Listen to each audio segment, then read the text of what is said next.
জিনিসপত্র পাওয়া যায় ইনশাল্লাহ। আমাদের খাবারের আইটেম থেকে শুরু করে সব কিছু পাওয়া যায়, পারফিউম, তারপরে তারা খাবারের বিভিন্ন ধরনের বিস্কিট, এবং আমাদের এখানে নাম বলো? জি, আমার নাম মোহাম্মদ শান্ত। মোহাম্মদ শান্তকে দেখা যাচ্ছে। শান্ত খুবই একটা শান্ত ছেলে আসলে, দীর্ঘদিন ওর সাথে পরিচয়। আর ওই আমার ভাতিজার নাম কি জানো?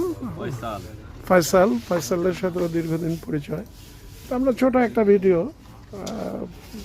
এটা করলাম ইনশাল্লাহ। ও আমার কাছে দীর্ঘদিন যাবত ওষুধ বেচে এবং ভালো ওষুধ বিক্রি করে তারা, এবং মার্কেটের তারা একেবারে কোম্পানির থেকে নেওয়া ওষুধ এগুলি বিক্রি করে। আমার কাছে খুব ভালো লাগে। আর শান্ত অত্যন্ত ভদ্র, স্মার্ট ছেলে, এবং শান্ত আমার কাছে ওষুধ বিক্রি করে ইনশাল্লাহ, ভালো ওষুধ দেয়। আর ওদের কাছে পারফিউমও পাওয়া যায়, বিভিন্ন ধরনের জিনিস পাওয়া যায়, এবং বিস্কিট টিস্কিট সবই ওদের কাছে পাওয়া যায়। তো এই হলো বিস্কিটের ধরন, চকলেট বিস্কিট, জুস,